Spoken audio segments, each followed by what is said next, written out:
Pada tahun 2024, ketegangan meningkat ketika China menuntut Indonesia menghentikan pengeboran migas di Laut Natuna Utara.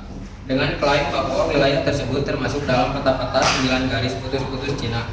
Indonesia menegaskan bahwa wilayah tersebut adalah bagian dari ZEE-nya sesuai dengan UNCLOS 1982, Konvensi PBB tentang Hukum Laut. Sebagai respon, Indonesia meningkat patroli di wilayah tersebut dengan menambah armada dan pasukan keamanan, termasuk pengiriman kapal perang dan pesawat intai. Langkah ini bertujuan untuk memperkuat kehadiran fisik Indonesia di wilayah yang disengketkan dan memastikan perlindungan terhadap nelayan lokal yang sering kali diintimidasi oleh kapal-kapal asing. Selain itu, Indonesia juga berupa melakukan negosiasi diplomatik dengan Vietnam untuk menyelesaikan masalah batas laut di Natuna Utara. Meski sudah dilakukan lebih dari 16 kali perundingan, kedua negara belum mencapai kesepakatan.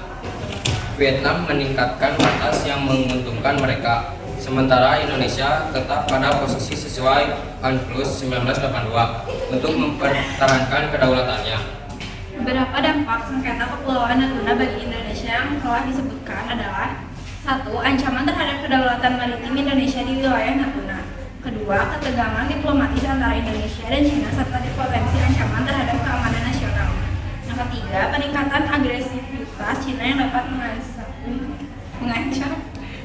mengancam Indonesia di Laut Natuna Utara. 4. Perlunya Indonesia untuk meningkatkan pengawasan maritim dan pertahanan nasional di wilayah tersebut. Dan yang terakhir, dampak negatif terhadap hubungan bilateral antara Indonesia dan China akibat sengketa tersebut.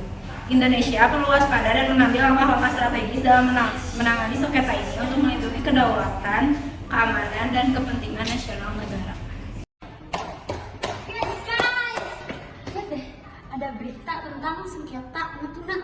Gila, kok ini berita tuh booming banget, juga jadi bingung gimana cara nyelesainnya gitu. Kalau menurut aku sih ya, solusinya yang pertama adalah komunikasi terbuka. Dengan berkomunikasi secara terbuka dapat membantu memahami perspektif masing-masing dan mencari solusi bersama. Terus ada mediasi. Mediator dapat membantu dalam proses negosiasi dan mencapai kesepakatan yang dapat diterima oleh semua pihak. Yang terakhir sih menurut aku pertimbangkan hukum. Konsultasikan dengan ahli hukum atau pengacara untuk mendapatkan panduan yang tepat sesuai dengan hukum yang berlaku. Kalau dari aku sih kompromi. Dalam beberapa kasus kan pentingnya untuk bersedia untuk melakukan kompromi dengan demi mencapai penyelesaian yang adil dan berkelanjutan bagi semua pihak yang terlibat. Terus menurut aku juga ada menjaga etika. Selama proses penyelesaian, sengketa penting untuk tetap menjaga etika dan menghormati pendapat setiap hak dan pihak lainnya.